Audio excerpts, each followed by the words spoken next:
नमस्कार। आज भाद्रपद कृष्ण त्रयोदशी शके 1945। मी गीतांजली जोशी शहा सादर करत आहे ठाणे वार्ता। ठळक घडामोडी। ठाण्यातील पुढील 30 वर्षांचं पाण्याचं नियोजन करणार पालिका आयुक्तांचं सूतोवाच। विकास गजरे यांची गोव्यात आयर्न मॅन ट्रायथलॉन या जागतिक पातळीवरील स्पर्धेत दैदिप्यमान कामगिरी। आणि राज्य उत्पादन शुल्क कोकण विभागाच्या भरारी पथकानं एका ठिकाणी छापा मारून 55 लाखांचा मुद्देमाल केला जप्त। या आणि इतर घडामोडी विस्तृतपणे पण काही क्षणातच आमच्या फेसबुक, यूट्यूब आणि संकेतस्थळाला सबस्क्राइब करायला विसरू नका।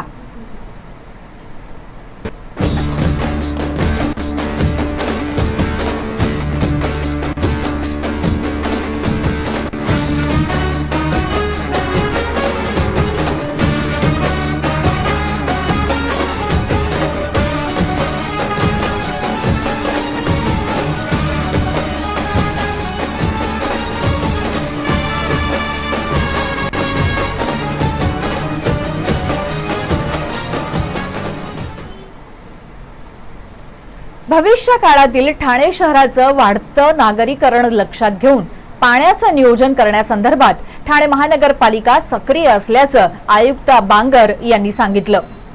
महानगरपालिका कार्यक्षेत्रातील सुमारे 27 दशलक्ष लोकसंख्येसाठी सद्यस्थितीत 585 दशलक्ष लिटर पाणी पुरवठा करण्यात येतो। यासाठी विविध प्राधिकरणांच्या माध्यमातून पाणी पुरवठा उपलब्ध करण्यात येतो। यामध्ये महानगरपालिकेच्या स्वतःच्या पाणी पुरवठा योजनेतून 250 दशलक्ष लिटर, महाराष्ट्र औद्योगिक विकास महामंडळाकडून 135 दशलक्ष litre, stem water distribution and infrastructure private limited कडून 115 दशलक्ष लिटर, बृहन्मुंबई महानगरपालिकेकडून 85 दशलक्ष लिटर प्रतिदिन पाणी पुरवठा करण्यात येतो। आगामी 30 वर्षांमध्ये शहराची वाढणारी लोकसंख्या विचारात घेऊन मुबलक आणि योग्य प्रमाणात पाणी पुरवठा उपलब्ध व्हावा या दृष्टिकोनातून नियोजन करण्यासाठी महानगरपालिका प्रशासनानं विविध धरणांमधून पाणी आरक्षण ठेवण्याबाबत जलसंपदा विभाग, महाराष्ट्र शासन यांच्याकडे पाठपुरावा सुरू केला असल्याचं महानगरपालिका आयुक्त अभिजित बांगर यांनी नमूद केलं। महानगरपालिका कार्यक्षेत्रातील पाणी पुरवठा व्यवस्था सक्षम करण्यासाठी रिमॉडेलिंग काम करण्यात येत आहे। विविध संस्थांकडून पाणी उपलब्ध करून घेत असताना नियमित देखभाल दुरुस्तीच्या कामासाठी शटडाऊन घ्यावे लागतात। त्यामुळे पुढील 2 ते 3 दिवस शहरातील पाणी पुरवठ्यावर परिणाम होतो। यासाठी आपत्कालीन आणि दीर्घकालीन म्हणजेच पुढील 30 वर्षांचा विचार करून वाढीव पाणी पुरवठा उपलब्ध व्हावा यासाठी महानगरपालिकेने सक्रिय भूमिका घेऊन पाणी आरक्षण ठेवण्याबाबत नियोजन केलं असल्याचंही आयुक्त बांगर यांनी सांगितलं। मुख्यमंत्री एकनाथजी शिंदे यांच्या अध्यक्षतेखाली ठाणे शहरातील पाणी समस्येबाबत बैठक झाली होती।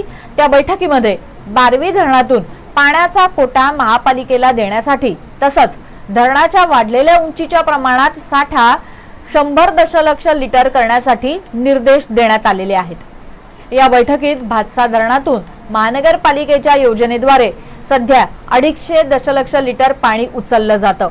त्यामध्ये 50 दशलक्ष लिटरची वाढ करून अतिरिक्त कोटा मंजूर होण्यासाठी मुख्यमंत्री यांनी सूचना दिल्या होत्या।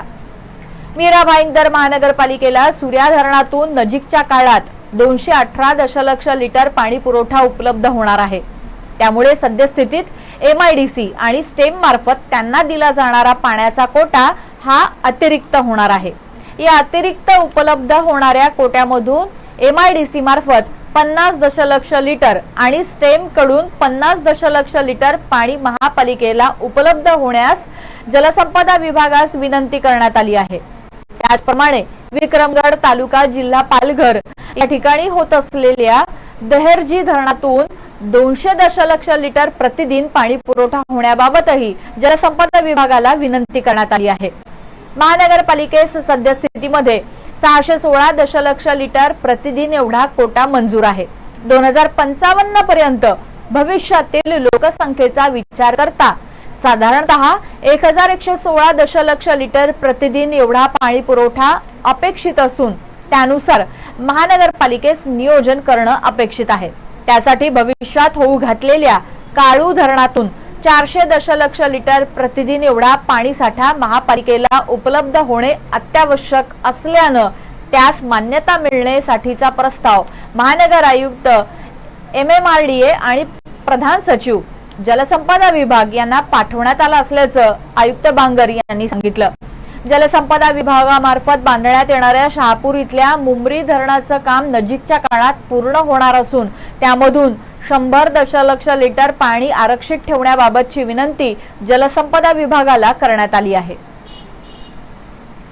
डोंबिवली शहरासह सर्वत्र चर्चिल्या जाणाऱ्या डॉक्टर श्रीकांत शिंदे फाउंडेशन आणि श्री नवदुर्गा युवा मंडळ डोंबिवली आयोजित रासरंग 2023 या महोत्सवाचं अधिक भव्यतेनं आणि सुंदर पद्धतीनं आयोजन करण्यात आलं आहे। नेत्र दिपवणारा भव्य मंच, नागरिकांना गरब्याचा आनंद घेण्यासाठी प्रशस्त जागा, दांडिया किंग म्हणून सर्वत्र प्रचलित असलेले नैतिक नागदा यांचं थिरकायला लावणारं संगीत आणि मनसोक्त नृत्याचा आनंद घेणारे आबालवृद्ध, सिने अभिनेत्यांची, कलावंतांची, मान्यवरांची मांदियाळी, विविध क्षेत्रात उल्लेखनीय कार्य करणाऱ्या व्यक्तींचा सन्मान, नवदुर्गांचा सन्मान या विशेष सोहळ्यांसह यंदाचा रासरंग 2023 पार पडणार आहे। या महोत्सवाचं यंदाचं हे 6वं वर्ष असून डोंबिवली इथल्या DNC शाळेच्या मैदानावर 15 ऑक्टोबर ते 23 ऑक्टोबर या कालावधीत साजरा होणारा हा महोत्सव नेहमीप्रमाणेच संस्मरणीय ठरणार आहे। सांस्कृतिक शहर म्हणून ओळख असलेल्या डोंबिवली शहरात कल्याण लोकसभा मतदारसंघाचे खासदार डॉक्टर श्रीकांत शिंदे यांच्या माध्यमातून डोंबिवली शहरासह संपूर्ण मतदारसंघात विविध सणोत्सवांच्या काळात अनेक सांस्कृतिक कार्यक्रमांचं आयोजन करण्यात येत असतं। अंबरनाथ इथल्या प्राचीन शिवमंदिर परिसरात भव्य स्वरूपात शिवमंदिर आर्ट फेस्टिवलचं आयोजन करण्यात येतं। विविध सांस्कृतिक कार्यक्रमांसह जागतिक कीर्तीचे अनेक कलावंत या उपक्रमाला उपस्थिती लावत असतात। याच पद्धतीनं अधिक भव्यतेनं आणि नवरात्रोत्सवाचा सांस्कृतिक ठेवा जपणाऱ्या रासरंग कार्यक्रमाचं आयोजन करण्यात येतं। यंदाही याच पद्धतीनं मोठ्या जल्लोषात आणि उत्साहात रासरंग 2023 उपक्रमाचं आयोजन करण्यात आलं आहे। आदिवासी संस्कृती आणि त्यांचं निसर्गाशी असलेलं अतूट नातं लक्षात घेऊन बाई माणूस आणि असर यांच्या संयुक्त विद्यमानं प्रोजेक्ट धरित्री हे अभियान सुरू करण्यात आलं असून याच अभियानाच्या अंतर्गत वारली चित्रकलेतून निसर्ग संवर्धन हा उपक्रम नुकताच डहाणू इथे पार पडला। निसर्गाकडून माणसाला मुक्त हस्ते प्राणवायू, पाणी, फळं, लाकूड इत्यादी जीवनावश्यक घटक मिळतात, परंतु माणसाला याची जाणीव राहिलेली नाही आणि त्याने निसर्गावर कुरघोडी करण्याचा प्रयत्न चालवला आहे। तो बेसुमार जंगल तोड करत आहे, जंगलातील मुक्या प्राण्यांच्या अधिवासावर आक्रमण करत आहे, नद्यांचं पाणी विषारी करत आहे, त्यामुळे जलसृष्टीचं अस्तित्व धोक्यात आलं आहे। शिवाय तो भूगर्भाच्या पोटातील पाण्याचा बेसुमार उपसाही करत आहे, त्यामुळे पाण्याची वानवा निर्माण झाली आहे।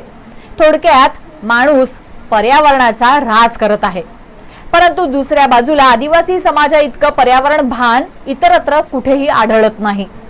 आदिवासी संस्कृतीचं सामूहिक जीवन जंगलाशिवाय पूर्ण होत नाही। आदिवासींच्या प्रत्येक प्रथा, परंपरा जंगलाशी निगडीत असतात। जंगल हे त्यांच्या उपजीविकेचं साधन असलं तरीही जंगलातील संसाधनं मिळेल तशी ओरबाडणं, त्यांचा अपव्यय करणं, लोभासाठी ती नष्ट करणं ही वृत्ती आदिवासींमध्ये दिसून येत नाही। जल, जंगल, जमीन टिकली तर आपली संस्कृती टिकेल, तरच आपण टिकू या भावनेतून जल, जंगल, जमिनीचं संवर्धन करण्याचा नियम आदिवासींच्या संस्कृतीमध्ये, प्रथा परंपरांमध्ये गुंफलेलं आढळतं। वारली चित्रकला ही कला वारली समाजाच्या संस्कृतीचा आरसा आहे। महाराष्ट्रातल्या आदिवासी जमातीतील पुरातन वारली चित्रकलेला आजच्या काळातही मोठ्या प्रमाणात पसंत केलं जातं। महाराष्ट्रात पालघर जिल्ह्यातील तलासरी, डहाणू, पालघर, वसई, वाडा, विक्रमगड, जव्हार, मोखाडा या भागांमध्ये वारली चित्रकला आढळते।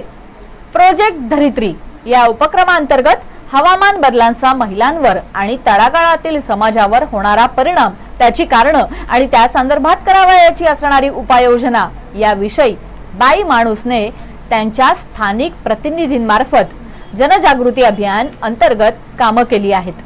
डहाणू पालघर इथल्या मोक्याच्या ठिकाणी असलेल्या भिंतींवर वारली चित्रकलेतून निसर्ग संवर्धन ही मोहीम सुरू करण्यात आली असून डहाणू इथल्या पोंडा स्कूल इथे शाळेतील एका भिंतीवर पर्यावरण जनजागृती या विषयावर वारली चित्रकला साकारण्यात आली आहे।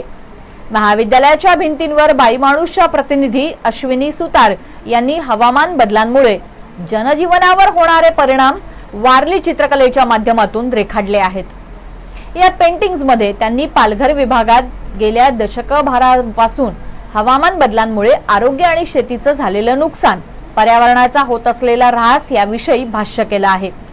वारली चित्रकला ही वारली आदिवासी समुदायाची व्यक्त होण्याची भाषाच आहे आणि त्यामुळेच हवामान बदलाविषयी इथल्या सामान्य लोकांपर्यंत संदेश पोहोचवण्यासाठी अश्विनीनं वारली चित्रकलेच्या माध्यमातून अतिशय सुंदर पद्धतीनं ते मांडलं आहे।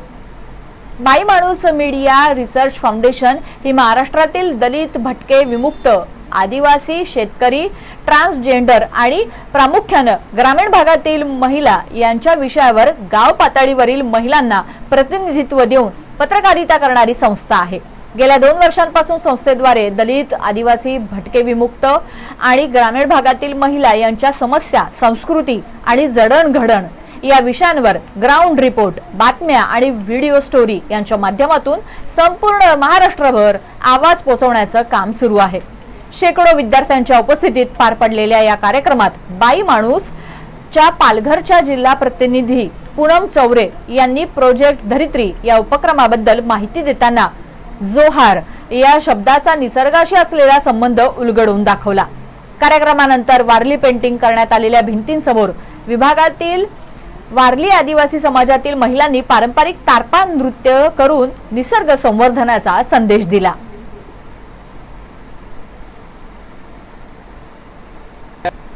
आपण पाहत आहात श्री स्थानक वाहिनी, ठाणे जिल्ह्याचं मुख्य व्यासपीठ। ठाणे वार्ता पहा श्री स्थानक वाहिनीवर। आता सकाळी 9:15 पासून रात्री 9:15 पर्यंत ठाणे वार्ता, ठाण्यातील पहिलं दृकश्राव्य माध्यम। ठाणे वार्ता आणि श्री स्थानक वाहिनीचं लाईव्ह स्ट्रीमिंग ठाणेवार्ता.com वरील लाईव्ह स्ट्रीमवर क्लिक करा आणि अगदी मोबाईलवरही ठाणे वार्ता श्री स्थानक वाहिनीचा आनंद लुटा। यासाठी आमचं ॲप डाउनलोड करा। आपला परिसर स्वच्छ आणि सुंदर ठेवण्यासाठी ठाणे महापालिकेत सहकार्य करा। ओला सुका कचरा वेगवेगळा जमा करा आणि रोगराईपासून मुक्तता मिळवा। डॉक्टर आणि रुग्णांचं पिढ्यानपिढ्यांचं जिव्हाळ्याचं नातं म्हणजेच डॉक्टर बेडेकर हॉस्पिटल। आता अत्याधुनिक सोयी सुविधा आणि तंत्रज्ञान युक्त वंध्यत्व निवारण केंद्रात IVF आणि टेस्ट ट्यूब बेबीची ही सुविधा। डॉक्टर बेडेकर हॉस्पिटल, महर्षी कर्वेपथ, ठाणे। 65 वर्षांची निरंतर सेवा। ठाणे वार्ता पहा श्री स्थानक वाहिनीवर। आता सकाळी 9:15 पासून रात्री 9:15 पर्यंत ठाणे वार्ता, ठाण्यातील पहिलं दृकश्राव्य माध्यम। आपण पाहत आहात श्री स्थानक वाहिनी, ठाणे जिल्ह्याचं मुख्य व्यासपीठ। विकास गजरे यांनी गोव्यात आयर्न मॅन ट्रायथलॉन या जागतिक पातळीवरील स्पर्धेतही दैदिप्यमान कामगिरी करत स्वतःला पुन्हा एकदा आयर्न मॅन म्हणून सिद्ध केलं आहे। नुकताच कोल्हापूर इथल्या डेक्कन स्पोर्ट्स क्लब तर्फे आयोजित लोह पुरुष ट्रायथलॉन या स्पर्धेत आयर्न मॅन अर्थात लोह पुरुष बनण्याचा पराक्रम केला होता। मूळचे अहमदनगर जिल्ह्यातील पारनेर तालुक्यातील रहिवासी असलेले आणि महाराष्ट्र लोकसेवा आयोगाच्या 2007 ची सरळ सेवा परीक्षा देऊन उपजिल्हाधिकारी या पदावर निवड झालेले विकास गजरे हे ठाणे जिल्हाधिकारी कार्यालयात जिल्हा पुरवठा अधिकारी या पदावर कार्यरत आहेत। या यशाबद्दल त्यांचे जिल्हाधिकारी अशोक शिंगारे, अपर जिल्हाधिकारी मनीषा जायभाये धुळे, इतर शासकीय विभागातील अधिकारी कर्मचारी यांनी विशेष अभिनंदन केलं। गोव्यात आयर्न मॅन ट्रायथलॉन स्पर्धेचं आयोजन करण्यात आलं होतं। या स्पर्धेत 50 देशातील विविध ठिकाणांहून एकूण 787 स्पर्धक सहभागी झाले होते। जगातील सर्वात अवघड समजल्या जाणाऱ्या या स्पर्धेत समुद्रात 1.9 किलोमीटर पोहणं, 90 किलोमीटर सायकल चालवणं आणि 21 किलोमीटर धावणं या बाबींचा समावेश होता। स्पर्धकांसमोर 112.9 किलोमीटर अंतराची ही स्पर्धा 8 तास आणि 30 मिनिटात पूर्ण करण्याचं आव्हान होतं। स्पर्धेचा प्रारंभ मीरामार इथे झाला होता। यापैकी 517 स्पर्धकांनी ही स्पर्धा यशस्वीरित्या पूर्ण केली। जवळपास 34% स्पर्धक ही स्पर्धा पूर्ण करू शकले नाहीत। मात्र अशा या जगातील अत्यंत अवघड असलेली आव्हानात्मक शरीर आणि मनाच्या ताकदीची कसोटी पाहणारी आयर्न मॅन ट्रायथलॉन स्पर्धा जिल्हाधिकारी कार्यालयातील जिल्हा पुरवठा अधिकारी विकास गजरे यांनी अवघ्या 8 तास 8 मिनिटांमध्ये पूर्ण करण्याचा विक्रम केला आहे. गजरे यांनी या स्पर्धेत वयानुसार असलेल्या गटातून 88 व तर पुरुष गटातून 468वा क्रमांक पटकावला. पुढील वर्षी अधिक उत्साहात आणि जोमात गणेशोत्सव स्पर्धेचं आयोजन करणार असल्याचं मत राष्ट्रवादी काँग्रेस पक्षाचे महाराष्ट्र प्रदेश प्रवक्ते आनंद परांजपे यांनी व्यक्त केलं. यावेळी एकविरा मित्र मंडळ महागिरी या गणेशोत्सव मंडळानं संपूर्ण ठाणे शहरातून बाप्पाची आरास स्पर्धेमध्ये रोख ₹51,000 आणि आकर्षक चषकाचं पहिलं बक्षीस पटकावलं. राष्ट्रवादी युवक काँग्रेस ठाणे शहर जिल्ह्याच्या वतीनं बाप्पाची आरास स्पर्धा 2023चं आयोजन ठाणे राष्ट्रवादी युवक काँग्रेसचे अध्यक्ष वीरू वाघमारे आणि कार्याध्यक्ष संदेश पाटील यांच्या वतीनं करण्यात आलं होतं. या स्पर्धेचा बक्षीस वितरण समारंभ आयोजित करण्यात आला होता. यावेळी आनंद परांजपे बोलत होते. ठाणे राष्ट्रवादी युवक काँग्रेसतर्फे अवघ्या 4 दिवसात पहिल्यांदाच ऑनलाईन गणेशोत्सव स्पर्धेचं बाप्पाची आरास स्पर्धा 2023चं आयोजन करण्यात आलं होतं. यामुळे स्पर्धेत काही त्रुटी कमी असू शकतात, पण याही स्थितीत बाप्पा आरास स्पर्धेत ठाणे शहरातून 50हून अधिक गणेशोत्सव मंडळांनी सहभाग घेतला. पुढील वर्षी योग्य नियोजन करून गडकरी रंगायतन सभागृह भरून दाखवू. पुढील वर्षी अधिक उत्साहात आणि जोमात गणेशोत्सव स्पर्धेच्या बक्षीस समारंभाचं आयोजन करू असं आनंद परांजपे म्हणाले. तर प्रदेश सरचिटणीस नजीब मुल्ला यांनी म्हटलं की कामातून ओळख निर्माण करायला हवी. बाप्पा आरास स्पर्धा हा एक प्रयोग आहे. गणेशोत्सव, नवरात्रोत्सव, दहीहंडी यांसारखे उत्सव तसंच सामाजिक कामात नेत्यांनी कार्यकर्त्यांच्या मागे उभं राहण्याची शिकवण आदरणीय नेते यशवंतराव चव्हाण, उपमुख्यमंत्री अजितदादा पवार, खासदार सुनीलजी तटकरे यांनी आम्हाला दिली आहे. बाप्पा आरास स्पर्धा पारितोषिक विजेते मंडळ संपूर्ण ठाणे शहर, प्रथम विजेते एकविरा मित्र मंडळ महागिरी ₹51,000 रोख आणि आकर्षक चषक. ठाणे विधानसभा क्षेत्र प्रथम विजेते पद हे गोपाळ गणेश मित्र मंडळ कॅसलमिल रोख ₹21,000 आणि आकर्षक चषक. द्वितीय सिद्धेश्वर तलाव साई सेवा मित्र मंडळ ₹11,000 आणि आकर्षक चषक. कोपरी पाचपाखाडी विधानसभा क्षेत्र प्रथम पारितोषिक मनोरुग्णालय सार्वजनिक मित्र मंडळ ₹21,000 आणि आकर्षक चषक. द्वितीय नवयुग मित्र मंडळ पारशीवाडी ₹11,000 आणि आकर्षक चषक. कळवा मुंब्रा विधानसभा क्षेत्र प्रथम युवा जल्लोष मित्र मंडळ खारेगाव ₹21,000 आणि आकर्षक चषक. द्वितीय सेंटर रेल्वे कॉलनी उत्सव मंडळ कळवा ₹11,000 रोख आणि आकर्षक चषक. संक्षिप्त पुनरीक्षण करत नाव आणि फोटो नसलेल्या मतदारांना शेवटची संधी देत नव्या मतदारांना नोंदणीसाठी उपजिल्हाधिकारी वैशाली परदेशी यांनी आवाहन केलं आहे. मतदार यादीत फोटो नसलेल्या डोंबिवलीतील 80,000 मतदारांची नावं मतदार यादीतून वगळण्यात आली आहेत. निवडणुकीच्या पार्श्वभूमीवर निवडणूक आयोगाकडे संक्षिप्त पुनरीक्षण कार्यक्रम आखण्यात आला आहे. यानुसार 27 ऑक्टोबर रोजी प्रारूप मतदार यादी प्रसिद्ध केली जाणार असून यावर 9 डिसेंबर पर्यंत दावे आणि हरकती स्वीकारल्या जातील. तर नव्याने नोंदणी देखील करता येणार असून 18 वर्षावरील ज्या मतदारांची नावं मतदार यादीत नाहीत त्यांनी आपली नावं मतदार यादीत नोंदवून घ्यावीत असं आवाहन मतदार नोंदणी अधिकाऱ्यांकडून करण्यात आली आहे. डोंबिवली विधानसभा मतदारसंघात 268 मतदार केंद्र असून 2,65,869 मतदार असून ज्या मतदारांना मतदार यादीतील नोंदणीबाबत हरकत असेल त्यांनी आक्षेपाबाबतचा 7 नंबरचा अर्ज भरावा. यावर सुनावणी घेत 5 जानेवारी 2024 रोजी अंतिम मतदार यादी प्रसिद्ध करणार असल्यानं नागरिकांनी आपला मतदानाचा हक्क बजावण्यासाठी मतदार नोंदणी करून घ्यावी असं आवाहन उपजिल्हाधिकारी वैशाली परदेशी यांनी केलं आहे. राज्य उत्पादन शुल्क कोकण विभागाच्या भरारी पथकानं वाड्यामध्ये एका ठिकाणी छापा मारून 55 लाखांचा मुद्देमाल जप्त केला आहे. राज्य उत्पादन शुल्क विभागाच्या भरारी पथकांना भिवंडी तालुक्यातील आडगाव इथे ध्वनी कॉम्प्लेक्स मध्ये छापा मारून हा साठा जप्त केला. भरारी पथकाला मिळालेल्या माहितीवरून ही कारवाई करण्यात आली. या ठिकाणी परदेशातील वाईनच्या 750 मिलीलिटरच्या 5,288 बाटल्या आढळल्या. या प्रकरणी राजेंद्र कुमार तिवारी यांना ताब्यात घेण्यात आलं आहे. NIAच्या एका टीमनं ठाण्यात एका ठिकाणी NIAनं छापा टाकला. ठाण्यातील राबोडी भागात असलेल्या शहीद नेरेकर यांच्या घरावर छापा टाकला. राबोडीमध्ये नेरेकर यांचं आशियाना हे निवासस्थान आहे. या निवासस्थानातील एका मजल्यावर हा छापा टाकण्यात आला. शहीद नेरेकर यांच्या सिमी आणि PFIशी असलेल्या कथित संबंधांवरून हा छापा टाकण्यात आल्याचं सांगण्यात आलं.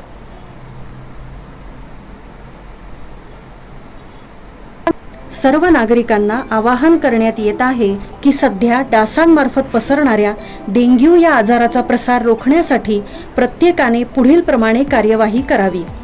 डेंग्यू आजार एडिस इजिप्ती हा डास चावल्याने होतो. या डासांची पैदास साचलेल्या किंवा साचवलेल्या स्वच्छ पाण्यामध्ये होते. 8 दिवसांपेक्षा जास्त दिवस पाणी उघडे व साचून राहिल्यास त्यात डास अंडी घालतात. अंड्यांच्या अळ्या तयार होऊन पुढे डास तयार होतात. यासाठी आपल्या घरातील पाणी साठे उदाहरणार्थ बॅरल्स, पिंपे, टाक्या, हौद, रांजणे इत्यादी दर आठवड्याला रिकामे करून घासून पुसून कोरडे करून पुन्हा भरावे. 1 दिवस कोरडा दिवस म्हणून पाळावा. पाणी साठ्यांना घट्ट झाकणे बसवावीत किंवा जुनी साडी, चादर, धोतर यांनी बांधून झाकून ठेवावीत, म्हणजे डास त्यात जाऊन अंडी घालणार नाहीत. घराच्या गच्चीवर, आजूबाजूला, अंगणात कुठेही पाणी साचू देऊ नये. भंगार सामान उघड्यावर टाकू नये. उदाहरणार्थ टायर्स, प्लास्टिक सामान, कुंड्या, टाकाऊ वस्तू इत्यादी. अशा सामानात पावसाचे पाणी साठून त्यात डेंग्यूच्या डासांची पैदास होते. घरातील कूलर्स, फ्रीजच्या पाठीमागील ट्रे हे देखील वेळोवेळी कोरडे करावेत. लक्षात ठेवा, नुसत्या फवारणीने डास घनता कमी होत नाही, तर त्यासाठी डास पैदास ठिकाणे नष्ट करणे ही आपल्या सर्वांची जबाबदारी आहे. कोणताही ताप अंगावर न काढता जवळच्या शासकीय रुग्णालयात मोफत औषधोपचार घ्या. अशा प्रकारे नागरिकांनी सहकार्य केल्यास डेंग्यूचा प्रसार रोखणे सहज शक्य आहे.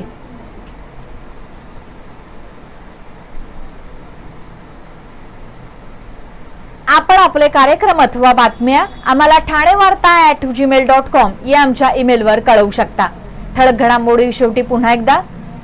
ठाण्यातील पुढील 30 वर्षांचं पाण्याचं नियोजन करणार पालिका आयुक्तांचं सूतोवाच. विकास गजरे यांची गोव्यात आयर्नमॅन ट्रायथॉलॉन या जागतिक पातळीवरील स्पर्धेत दैदिप्यमान कामगिरी. आणि राज्य उत्पादन शुल्क कोकण विभागाच्या भरारी पथकानं एका ठिकाणी छापा मारून 55 लाखांचा मुद्देमाल केला जप्त. या होत्या ठाणे वार्ता. आपली एखादी बातमी बघायची राहून गेल्यास आपण आमच्या ठाणेवार्ता.in या संकेतस्थळाला किंवा फेसबुक पेज तसंच YouTube चॅनलला अवश्य भेट द्या. तर मग पुन्हा भेटूयात पुढील बातमीपत्रात, फक्त श्रीस्थानक वाहिनीवर. धन्यवाद.